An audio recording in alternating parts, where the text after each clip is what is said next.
Sir मैं तो पूछ रहा था कि इलेक्ट्रॉन की बैक पेयरिंग कैसे पॉसिबल हो गई, वो पीछे कैसे चला गया। हाँ, ये पॉसिबल है ऐसा। अभी आगे ना टॉपिक आएगा, और जैसे ओजोन का मॉलिक्यूल है उसमें बैक पेयरिंग ही होती है। वो माइनस जब अटैक करता है तब उस केस में भी बैक पेयरिंग होती है। तो वो केसेस है, और जब बैक पेयरिंग की हमने तो हमें एनर्जी देनी पड़ेगी ना अपनी तरफ से, अगर रूल के अगेंस्ट काम करेंगे तो। सर मतलब किसी सर एक इलेक्ट्रॉन बार वो को। कार्बन के एक्साइटेड स्टेट्स दिखा दो। कार्बन की एक्साइड, वो तो कार्बन की एक्साइड जो मैंने बताया ना कि कार्बन अगर ये है, ध्यान देंगे, कार्बन क्या है, हीलियम 2s2 2p2। तो अब हीलियम 2s2 2p2 है, तो ये आया 2s कार्बन का, ये 2p, 2s2 है 2p2। तो अभी तो ये दो ही बॉन्ड बनाएगा। अभी तो ये कितने बॉन्ड बना रहा है, दो ही सर बॉन्ड दो। बना रहा है ना ये। तो अब अगर इसका इलेक्ट्रॉन एक्साइड कर दें 2s से 2p में, अगर हम इसका इलेक्ट्रॉन एक्साइड कर दें 2s से 2p में, अब ये कितने बॉन्ड बनाएगा, चार बनाएगा, चार की नहीं। Yes sir. तो ये कार्बन की एक्साइड स्टेट है, यही हम यूज करते हैं, ध्यान रखना इस चीज का। यही स्टेट हम यूज करेंगे इसकी, कार्बन की। बाकी सारी भी, जिसमें भी एनर्जी ज्यादा या कोई भी एक रूल वायलेट हुआ तो वो एक्साइटेड स्टेट होगी। ये अर्नव, सर मेरे को अभी भी क्लियर नहीं हुआ, मतलब हम इसके देख अंदर देख इलेक्ट्रॉन अर्नव को सुन, मैं तो इतने। अर्नव सुन, जैसे ही ना, जैसे ओजो ऑक्सीजन है मान ले, सही ना, ऑक्सीजन हीलियम 2s2 2p4 होता है। Yes sir. अब भी इसमें क्या है, 2s सर एक फुली फिल्ड 2s है और फिर 2p4 ये है, यस सर। ये ना। अब जैसे ही ना इस ऑक्सीजन के पास, ध्यान देना, जैसे ही इस ऑक्सीजन के पास कोई नेगेटिव चार्ज आएगा, जैसे मान ले OH आयंस आ गए, जैसे OH आयंस आ गए इसमें, तो इस केस में क्या होगा, इसको इसके साथ अगर बॉन्ड बनाना ना, तो ये इसके इलेक्ट्रॉन को अंदर पुश करेगा पहले, ताकि इसके लिए जगह खाली हो जाए, फिर ये बॉन्ड बनाएगा। ये वैकेंसी क्रिएट करेगा अपने लिए OH आयंस। जैसे ही लोन पेयर आएगा तो बैक पेयरिंग हो जाएगी इस केस में, ये बैक पेयरिंग होती है इसके अंदर। और ये बहुत सारे केसेस हैं, आगे स्ट्रॉन्ग फील्ड लिगेंड्स है, कोऑर्डिनेशन बॉन्ड में वो पढ़ेंगे ना। तो स्ट्रॉन्ग फील्ड लिगेंड्स आते हैं तो वो अंदर की तरफ पुश करते हैं इलेक्ट्रॉन, न्यूक्लियस अट्रैक्शन बढ़ाते हैं इलेक्ट्रॉन्स की, और वो बैक पेयर करते हैं। बहुत सारे केसेस आएंगे ऐसे, बहुत सारे केसेस। Okay sir. और ये सर तो ओजोन ये जो भी बनता है ना, कंपाउंड क्या ओजोन बनता है बनेगा? जो ओजोन, मैं ये देख वेदांत देख, ओजोन बनता है ना जब O2 होता है, तो जब एक ऑक्सीजन एटम आता है, इसका 6 इलेक्ट्रॉन है। Yes sir. तो जैसे ही अब ये एक ऑक्सीजन एटम आएगा, तो इसके इलेक्ट्रॉन को ये बैक, इस वाले के ऑक्सीजन के इलेक्ट्रॉन को बैक पेयर करेगा, और फिर ये बॉन्ड बनाएगा इसके साथ, ओजोन। सर इसमें तो कोऑर्डिनेशन बॉन्ड नहीं बनता, वो बीच वाला ऑक्सीजन उसे डोनेट करेगा। हाँ, बीच वाला जो ऑक्सीजन है, हाँ डोनेट करेगा, लेकिन ये इसके इलेक्ट्रॉन अंदर की तरफ पुश होंगे पहले, फिर डोनेट होंगे, मतलब बैक पेयर होके। अभी तुम इसकी डिटेल में मत जाओ, मतलब तुम्हारा टाइम वेस्ट भी होगा और समझ भी नहीं आएगा ढंग से। ये सारा strong field ligands, weak field ligands, ये सब पढ़ेंगे ना कॉन्जुगेट कंपाउंड में, तो और क्लियर होगा 12th क्लास में। ये इनऑर्गेनिक का लास्ट चैप्टर,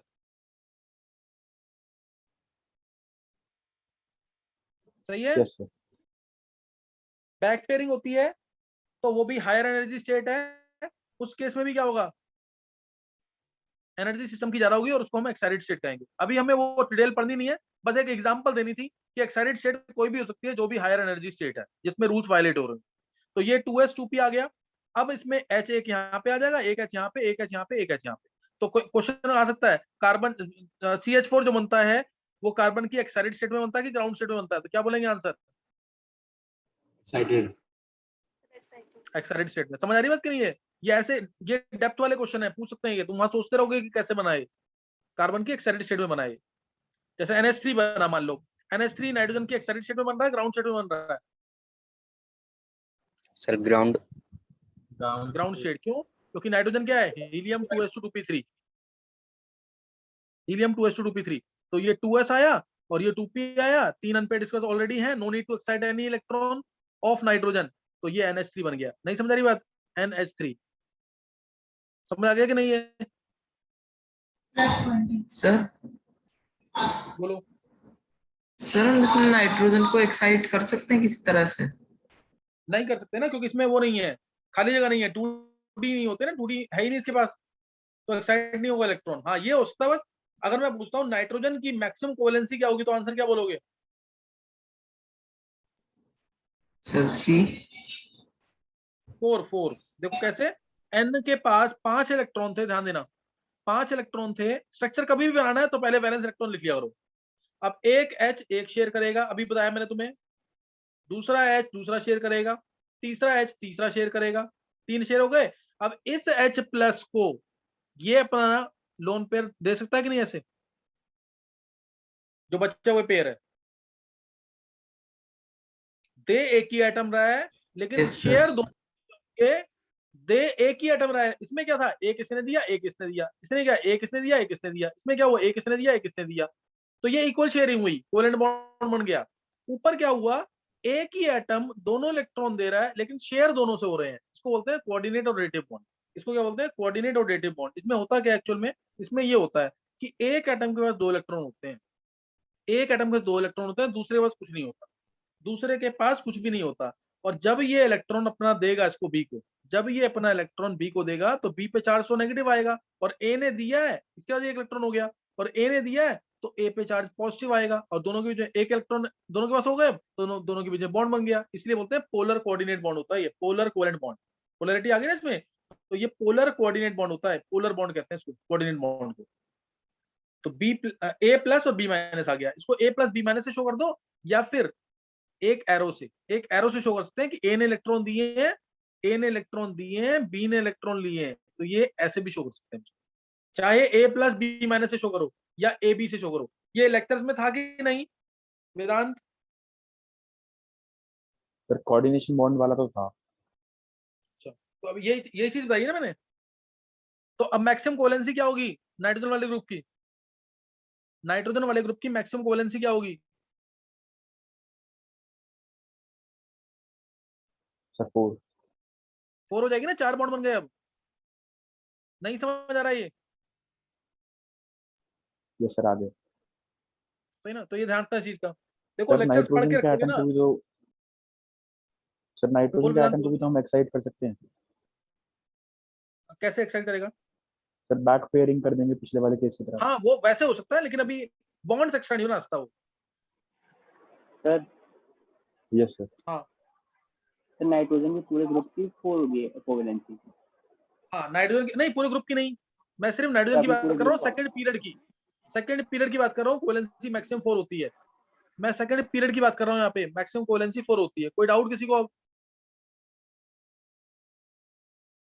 नो सर। तो अभी ये समझ आ गया।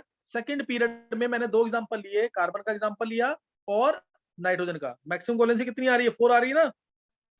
अब इसी की जगह अगर फॉस्फोरस होता तो कोवेलेंसी बढ़ जाती। तो कोवेलेंसी जैसे मैंने बोला, जैसे ऑक्सीजन है, जैसे ऑक्सीजन तो ज्यादा से ज्यादा क्या बनाता है, OF2 बनाता है या H2O बनाता है, ये बनाता है ना। और ऑक्सीजन नीचे सल्फर आया, सल्फर तो SF2 भी बना सकता है, SF4 भी बना सकता है और SF6 भी बना सकता है। कोई डाउट किसी को? देखो जब ऑक्सीजन आएगा तो वो होता है हीलियम 2s2 2p4, तो 2s2 2p4, ये हो गया ऑक्सीजन। ये ऑक्सीजन है 2s और ये 2p। अब क्या करेंगे, अगर H2O बनाना है तो एक H यहाँ आया एक H यहाँ आया, एक शेयर हुआ एक शेयर हुआ, बन गया H2O। क्या बन गया? H2O। कोई डाउट? सर मेरे को वैसे पूछना है एक डाउट। सर अगर हमारे पास एक लोन पेयर है और एक हमारे पास इलेक्ट्रॉन फिर भी बच रहा है तो वो ऑड इलेक्ट्रॉन स्पीसीज होंगे, वो एग्जिस्ट नहीं करते अकॉर्डिंग टू ऑक्टेट थ्योरी। मैं बताऊंगा वो भी एग्जिस्ट करते हैं, या एग्जिस्ट करते हैं तो अनस्टेबल होते हैं, डाइमर बना लेते हैं, या और भी चीजें हैं उसके अंदर। सर वो मैं रहने अभी मिथाइल की कर रहा बात हूँ। कर रहा था। हाँ मिथाइल में आ गया CH3 रेडिकल होता है ना। Yes sir. हाँ, यस तो सर। ये NO2 भी, में भी होता है। हाँ ये बहुत स्टेबल नहीं होते, अनस्टेबल होते हैं, रिएक्टिव बहुत होते हैं। ये सब ऑर्गेनिक की बातें यार ना, बीच में मत पूछिए क्वेश्चन। Okay sir. हाँ ऑक्टेट सर थ्योरी की लिमिटेशन है। हाँ बोलो। सर ऑक्सीजन की फिर मैक्सिमम कोवैलेंसी इस हिसाब से देखें तो 4 होनी चाहिए, जो बाकी दो जो पेयर हैं उन्हें डोनेट कर देगा। हाँ तो उसमें ये डोनेट कर सकता है ना, ये देख वेदांत, ये डोनेट कर देगा, लेकिन ये वाला डोनेट नहीं करेगा। क्यों बता? तो ये क्लोज होगा बहुत और बहुत एनर्जी देनी बहुत पड़ेगी इसमें। न्यूक्लियस के, हाँ। तो H3O प्लस बनता है इसके अंदर सिर्फ H3O प्लस। रिपल्शन भी बहुत ज्यादा हो जाएंगी ना, चार्ज शो करेगा तो इसमें ऑक्सीजन का साइज बहुत छोटा है। Yes sir. तो ये ध्यान रखना है। ऐसे ही ना F कहने को तो F भी 4 शो कर सकता है, F के पास एक बॉन्ड बन गया H के साथ और 3 लोन पेयर है, समझा ना वेदांत? यस सर, लेकिन साइज छोटा होगा तो नहीं कर पाएगा। हाँ, संभाल नहीं पाएगा, स्टीरिक हिंड्रेंस होगी बहुत। तो ये रीजन ना एक्सपेरिमेंटली देख करके बनाए गए हैं। अच्छा, अभी तुम्हें समझ आ गया यहाँ पे कि हाइड्रोजन ऑक्सीजन जो है वो H2O बना सकता है, वो F2 बना सकता है, या इसकी वैलेंसी अगर तुम्हें एक्सपैंड करनी है H3O प्लस बन जाएगा एक लोन पेयर देकर। लेकिन सल्फर जो है ना, सल्फर देखो इधर, सल्फर है नियॉन 3s2 3p4 3p4 और n की वैल्यू 3 आ चुकी है तो 3d0 लिख दो। तो 3d0 सल्फर देखेंगे, नियॉन 3s2 3p4 था तो 3s 3p 3d खाली, पहले ये था 3s2 3p4 3p4 है अभी ये 3s 3p। अगर तुम्हें सिर्फ sf2 चाहिए, sf2 चाहिए तो no need to excite any electron. sf2 कब बनेगा? ग्राउंड स्टेट में बनेगा, एक्साइटेड स्टेट में बनेगा? Ground state. Sir ground state. Ground state में। अब sf4 ये इलेक्ट्रॉन एक्साइट किया मैंने, sf4 कब बनेगा? फर्स्ट एक है सर यहाँ, एक्साइटेड स्टेट। हाँ, और एक अनपेयर कर रहे हैं तो कितनी कोवेलेंसी बढ़ रही है? एक को अनपेयर कर रहे हैं तो कितनी कोवेलेंसी बढ़ रही है? 2 से। अब इसको भी एक्साइट करेंगे तो क्या बन जाएगा? SF6। कोई डाउट?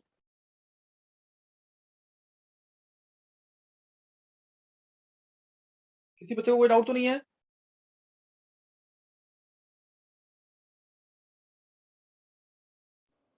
सर पहले 3P वाला होगा और फिर हाँ 3S 3s वाला। एक्साइट कर रहे हैं तो एनर्जी देनी पड़ती है, लेकिन एक्स्ट्रा बॉन्ड बनते हैं जब दो, तो उससे अगर वो ज्यादा एनर्जी रिलीज करता है तो एक्साइटेशन पॉसिबल, है, इसलिए SF6 बन गया। तो अभी समझ आ गया कि कैसे हम कोवेलेंसी को इंक्रीज कर सकते हैं। और थर्ड पीरियड की कोवेलेंसी 6 कैसे आ रही है? थर्ड पीरियड की मैक्सिमम कोवेलेंसी 6 कैसे आ रही है? सेकेंड पीरियड की मैक्सिमम कोवेलेंसी 4 कैसे आ रही है? और अब आगे जो आएंगे फोर्थ फिफ्थ सिक्स पीरियड, उसमें कोवेलेंसी ज्यादा भी होगी, 6 से ज्यादा भी होगी, और कोऑर्डिनेशन नंबर भी जो है, लाइन याद रख लेना, कोऑर्डिनेशन नंबर भी जो है वो 6 से ज्यादा हो जाएगा, कोऑर्डिनेशन नंबर भी 6 से ज्यादा हो जाएगा। अभी कोई डाउट है किसी को? पूछ सकते हो तुम दोबारा। अभी जो बताया ना, इन बातों को जरूर याद रखना। पेपर में क्वेश्चन कैसे आएंगे ध्यान देना। बोलेगा PF5 तो एग्जिस्ट करता है लेकिन NF5 एग्जिस्ट नहीं करता। दूसरा क्वेश्चन कहेगा SF6 तो एग्जिस्ट करता है लेकिन उसी ग्रुप का OF6 एग्जिस्ट नहीं करता।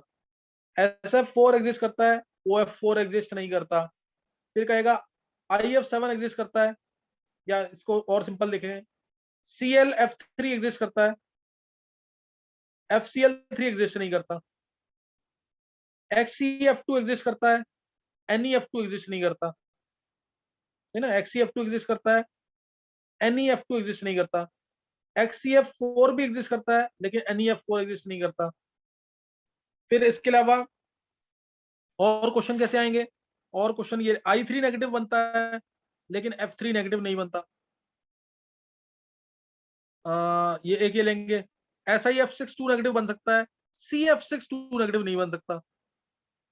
इन सबके आंसर क्या होंगे? Sir vacant d orbital and steric hindrance.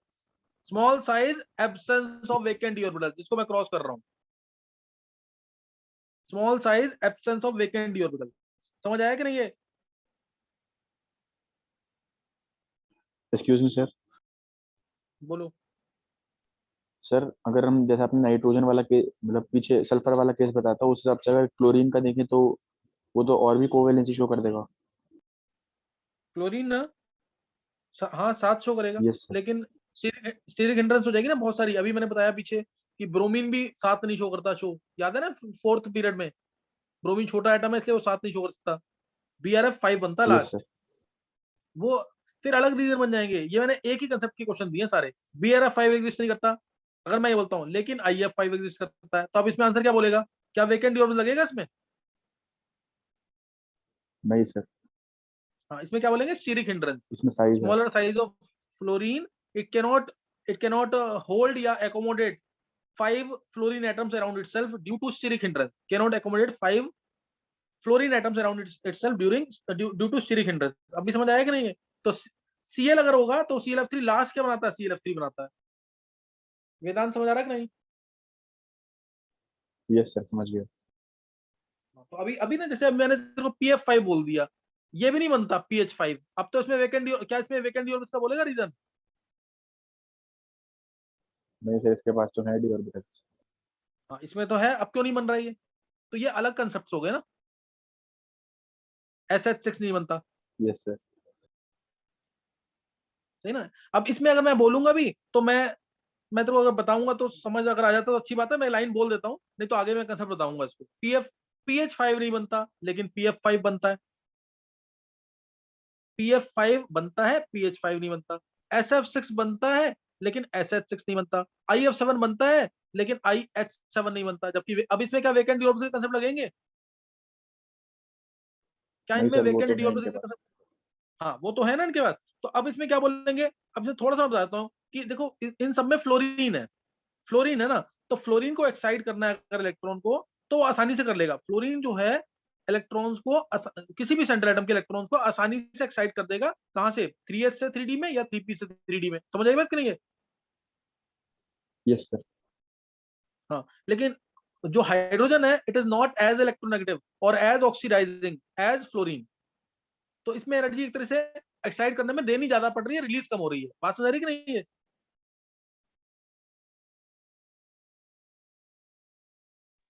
Yes sir. है ना। तो एक तो ये रीजन बोल सकते हो तुम, और एक और रीजन बन सकता है अगर समझ आता है तो। देखो फास्फोरस क्या है? नियोन 3s2 3p3, ये 3s, ये 3p, ये 3d। मान लो एक्साइड हो गया electron, 3s 3p 3d, 5 unpaid हो जाएंगे अब वेदांत। Yes sir. 5 अनपेड हो गए ना। अब तूने H लगाया यहाँ पे, H लगाया यहाँ पे, H यहाँ, H यहाँ, H यहाँ, 5 H आएंगे, PH5 बनेगा शेयर करने में। Yes sir.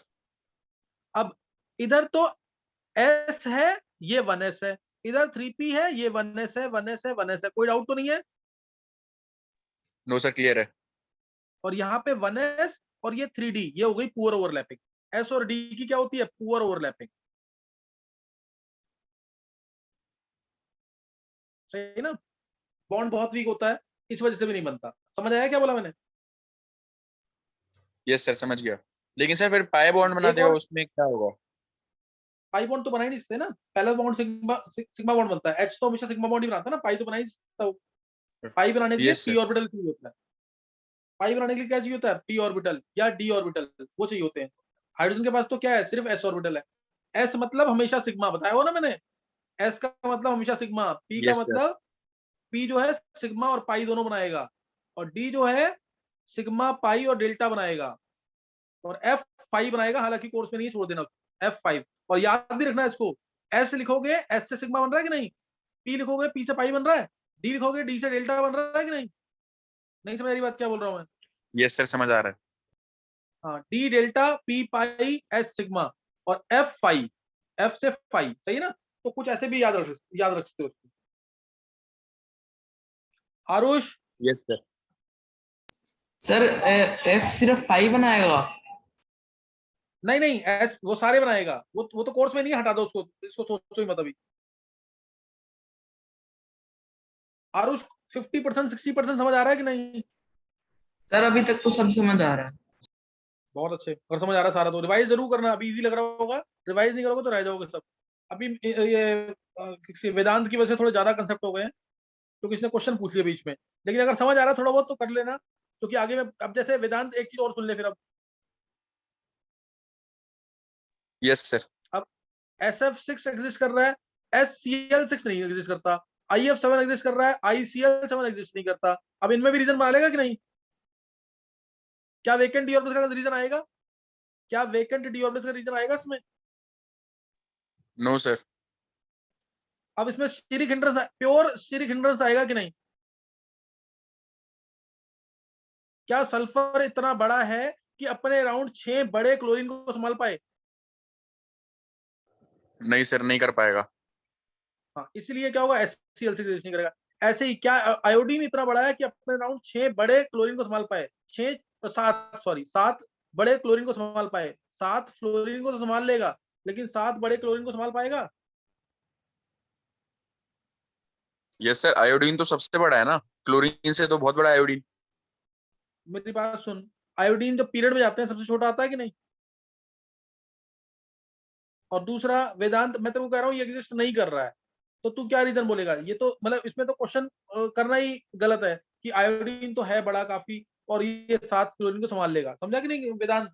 ये तो यस सर, एक्सपेरिमेंटली समझ गया। ऑब्जर्व्ड है ना कि ICL, हाँ ये तो एक्सपेरिमेंटली ऑब्जर्व्ड है, ये प्रैक्टिकली ऑब्जर्व्ड है that ICl7 does not exist. IF7 exist but not ICl7। Reason, iodine is not large enough, iodine is not big enough to hold 7 bigger size chlorine atoms around itself due to steric hindrance, due to steric repulsions। Lone pair होंगे बहुत close, repulsion बहुत ज्यादा होंगे, इसलिए।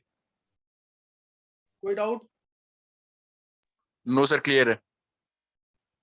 तो ये ऐसे answers तुम्हें फ्रेम करने पड़ेंगे, कैसे क्वेश्चंस है उसके बेसिस पे। अगर सेकंड पीरियड का है तो small size, absence of vacant D orbitals, ये आंसर। दोनों थर्ड पीरियड के हैं तो उस केस में स्टेरिक हिंड्रेंस भी आंसर हो सकता है। हाइड्रोजन आया तो उस केस में आंसर दोनों लिख सकते हो। एक तो क्या कि हाइड्रोजन नॉट एज इलेक्ट्रोनेगेटिव और as oxidizing as fluorine, so cannot excite electrons of sulphur to its vacant D orbitals. या फिर दूसरा पॉइंट बोला है, बुक्स में नहीं लिखा हुआ है, मैं बोल देता हूं कि S और D की पुअर ओवरलैपिंग, S और D की पुअर ओवरलैपिंग। कोई डाउट?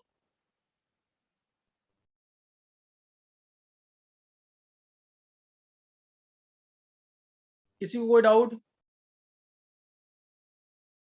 नो तो अभी मैंने जो तुम्हें बताया, मेरे को बहुत कम बताना था, लेकिन तुम लोगों ने क्वेश्चंस बहुत सारे पूछ लिए जिसकी वजह से मेरे को बताना पड़ गया सारा। तो ना अब नेक्स्ट जो है कोवेलेंट कंसेप्ट मैं बता चुका तुम्हें। कोवेलेंट बॉन्ड का कंसेप्ट, कोवेलेंसी स्पेशली इंपॉर्टेंट था, सबने पढ़ा हुआ था कोवेलेंट बॉन्ड क्या होता है, उसको थोड़ा सा हमने और एक्सप्लेन किया है और ज्यादा कुछ नहीं किया। मैंने हल्का सा हिंट यहाँ पे दिया तुम्हें कोऑर्डिनेट बॉन्ड का भी, कोऑर्डिनेट बॉन्ड। और मैंने उसमें क्या बताया तुम्हें कि एक ही एटम दोनों इलेक्ट्रॉन देगा लेकिन शेयर दोनों से होंगे। एक ही एटम दोनों इलेक्ट्रॉन देगा लेकिन शेयर क्या होंगे?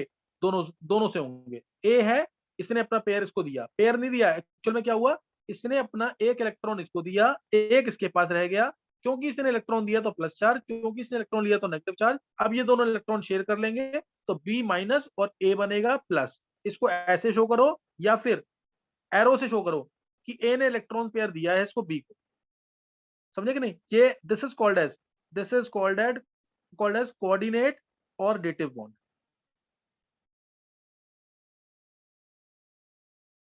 ये कैसे बनता है? It is formed by unequal sharing when electron pair is given by only one of the atoms, when electron pair is given by only one of the atoms but shared by both the atoms. कोई doubt?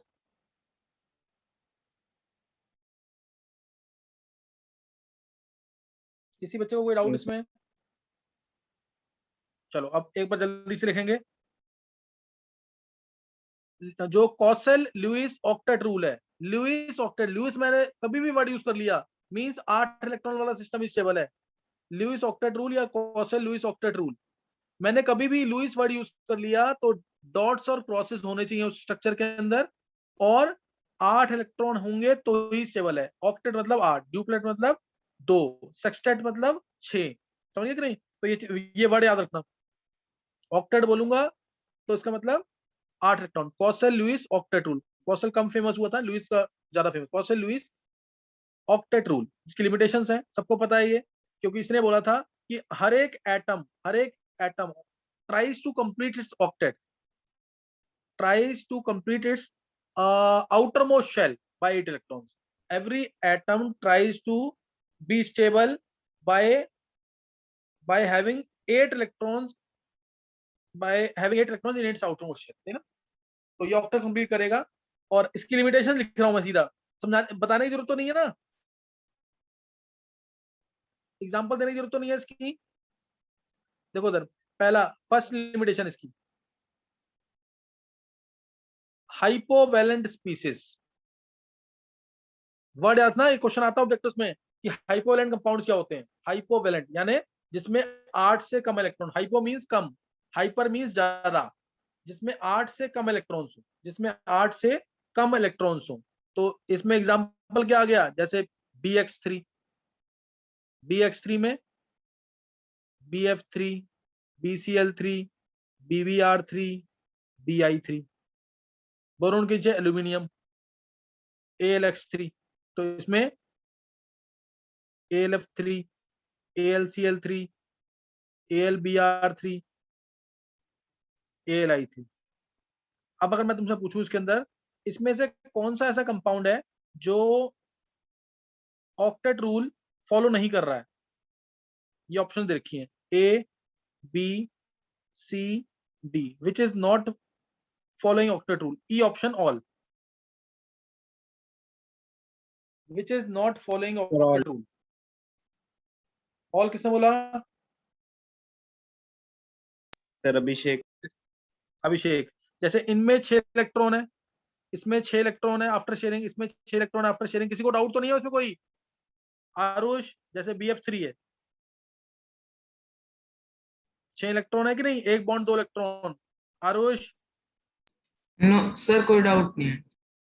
हाँ, अब मैंने बोला ये AlX3 में, AlX3 के 5 option दिए मैंने, AlF3, AlCl3, AlBr3, AlI3 और all, which is not following octet rule. कोई बच्चा 10th में से?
हाँ, बोलना किसी को आंसर, वेदांत आंसर बोलना है इसका।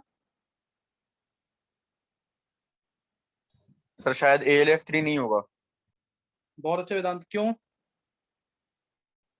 सर मैंने तो ये सोचा कि इसमें तो आयनिक बॉन्ड बनेगा, बाकी तीनों में कोवेलेंट बनेगा। परफेक्ट आंसर, बिल्कुल।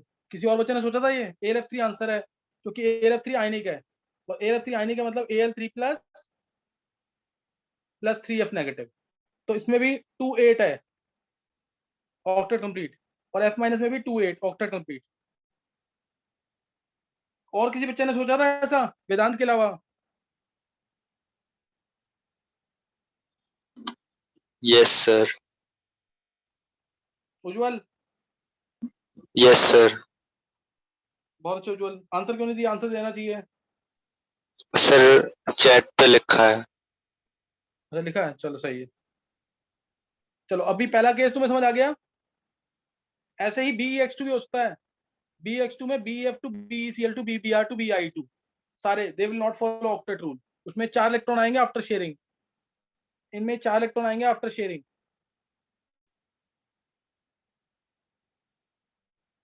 कोई डाउट तो नहीं है अब?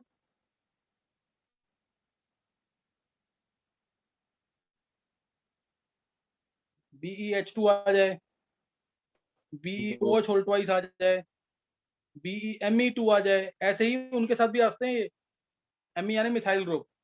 ये सब इलेक्ट्रॉन डेफिशिएंट हैं, बहुत सारे केसेस आते हैं इनके, they all are electron deficient. B2H6 आ जाए, ये भी अभी ना एग्जांपल समझ नहीं आएंगे इसलिए मैं बता नहीं रहा हूँ, नहीं तो ये बहुत सारे एग्जांपल है। BMe3 आ जाए, ये सब इलेक्ट्रॉन डेफिशिएंट है।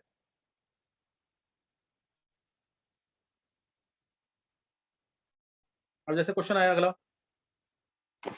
which will follow octet rule, which will follow octet rule? SiH4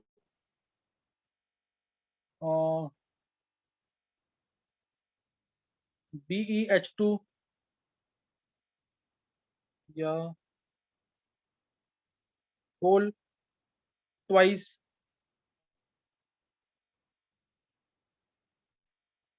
SO4 2 negative AlF3, which will follow octet rule?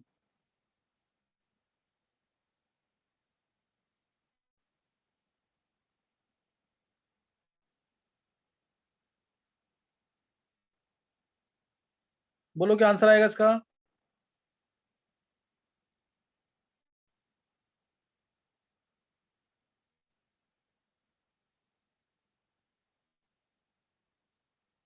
Vedanta answer दे दे जल्दी से। सर AlF3 तो होगा, मैं एक बार SO4 2 नेगेटिव चेक कर रहा हूँ। अच्छा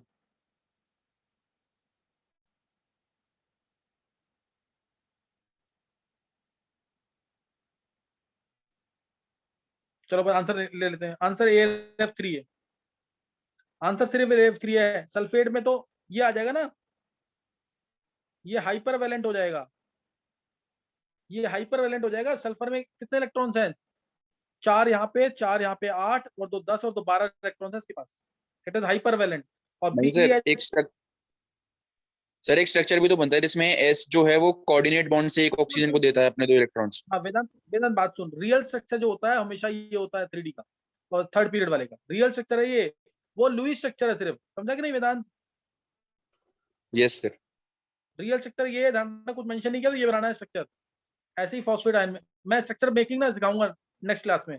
BeH2 होल ट्वाइस भी इलेक्ट्रॉन एफिशिएंट है, ये भी नहीं होगा। SiH4 में तो हाइड्रोजन का ड्यूप्लेट कंप्लीट होगा, इसीलिए नहीं होगा। हाइड्रोजन का कौन सा क्या कंप्लीट होगा? ड्यूप्लेट।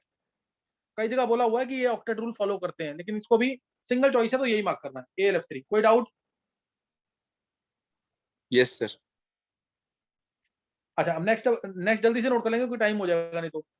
फिर है हाइपरवैलेंट स्पीसीज, मैंने एग्जांपल दे दिया ऊपर। हाइपरवैलेंट स्पीसीज का एग्जांपल हाइपरवैलेंट और सुपर ऑक्टेट,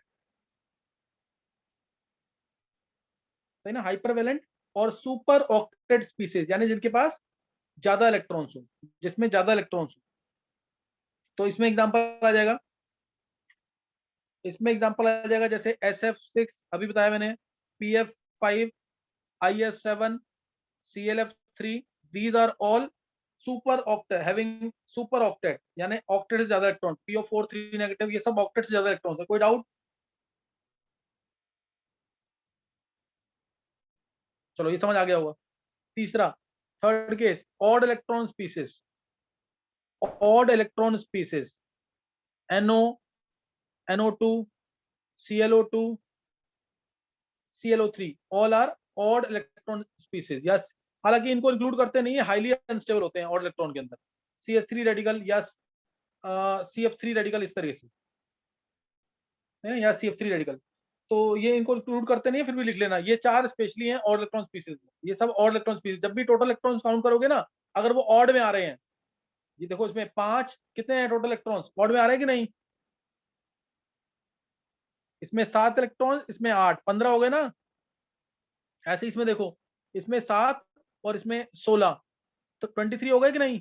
तो ये हमेशा ऑड इलेक्ट्रॉन स्पीसीज होंगे। डायरेक्ट देख लोगे कि नहीं।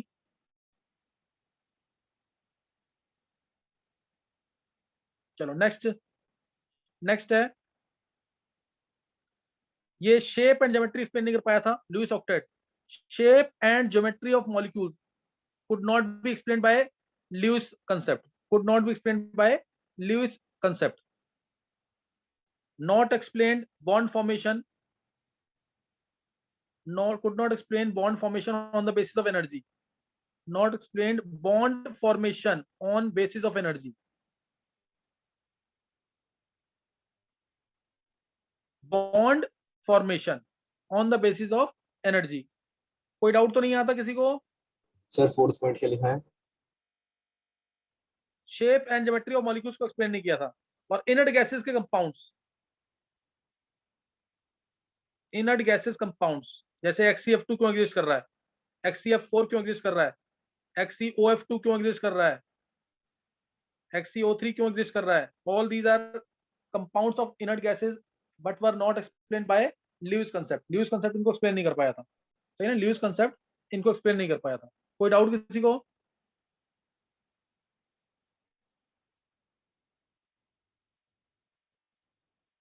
किसी बच्चे को कोई डाउट तो नहीं है? सर वो आपने भी हाइपोवेलेंट वाला क्वेश्चन पूछा था सर, वो वापस समझा दीजिए कैसे आया आंसर। हाइपोवेलेंट तो बता दिया ना, BF3 है। जैसे F के पास 7 इलेक्ट्रॉन है, तीनों F का 7 इलेक्ट्रॉन है, इसके बाद 1 2 3 इलेक्ट्रॉन है, तो इसका ऑक्टेट कंप्लीट, इसका ऑक्टेट कंप्लीट, इसका ऑक्टेट कंप्लीट। लेकिन जब ये इनसे लेगा इलेक्ट्रॉन, ये 7 इलेक्ट्रॉन है हर फ्लोरीन के पास, जब ये इनसे इलेक्ट्रॉन लेगा तो इसका सिर्फ सेक्सटेट कंप्लीट होगा, 6 इलेक्ट्रॉन आएंगे ना बोरोन के पास, तो ये हाइपोवेलेंट है। नहीं समझ आई बात? नहीं सर, वो आपने क्वेश्चन दिया था ना कि which one does not follow octet rule, ALF3। हाँ, तो उसमें तो ALF3 फॉलो करता है ऑक्टेट रूल, क्योंकि ALF3 आयनिक कंपाउंड है। Al3+ है, Al ने अपने 3 इलेक्ट्रॉन दे दिए हैं किसको, F-। एक लास्ट क्वेश्चन लिखेंगे। कौन पूछ रहा क्वेश्चन ये? सर वो मेरा नेट डिस्कनेक्ट हो रहा था इसलिए। नहीं, फिर दोबारा देख लेना तुम। विच हैज इनर्ट गैस, जल्दी लिखना क्वेश्चन, टाइम हो जाएगा। Which has inert gas configuration, which has inert gas configuration and complete octet. Option boron 3+, aluminium 3+, gallium 3+, D all। Fast. Which has inert gas configuration and complete octet. जल्दी से answer देंगे, पढ़ के रखना। Next time, next जो lecture होगा बहुत important होगा। बस इसमें एक मैं सजेंस सिंगलेट रूल का कंसेप्ट सिखाऊंगा तुम्हें। सजेंस सिंगलेट रूल का कंसेप्ट। पहले बताओ जल्दी इसका आंसर क्या आएगा?